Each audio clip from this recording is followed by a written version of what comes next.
Viral petugas SPBU keroyok pembeli gegara buang sampah sembarangan di Lubuk Linggau. Viral di media sosial memperlihatkan petugas SPBU di Lubuk Linggau, Sumsel mengeroyok salah satu warga yang hendak membeli BBM. Keributan dipicu karena buang sampah sembarangan. Hasil penelusuran kejadian ini terjadi di SPBU Dodo City di Kelurahan Tabajemekeh, Kecamatan Lubuk Linggau Timur I, Lubuk Linggau, Sumsel pada Rabu, 11 Desember 2024, lalu sekitar pukul 9.30 WIB.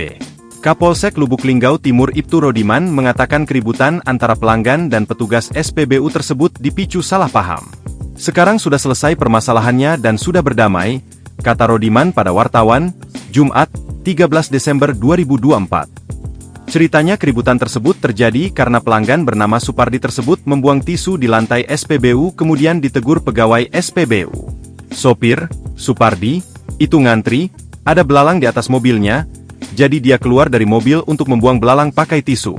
Selesai ditangkap, tisu tadi dibuangnya di lantai SPBU, ujarnya. Karena SPBU saat itu mau audit dari Pertamina, jadi mereka ini sedang bersih-bersih. Karena melihat Supardi buang sampah jadi ditegur oleh petugas.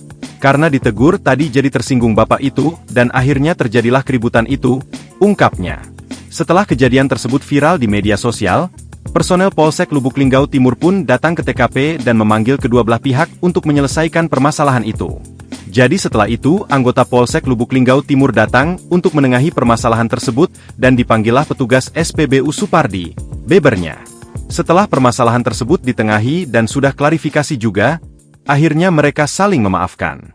Sementara itu, manajer SPBU Dodo City, Nuraini mengatakan permasalahan tersebut telah diselesaikan dengan dibantu oleh anggota Polsek Lubuk Linggau Timur. Sudah selesai, udah dari Polsek Selatan yang menengahi masalah itu, ungkapnya. Download Tribun X sekarang, menghadirkan lokal menjadi Indonesia.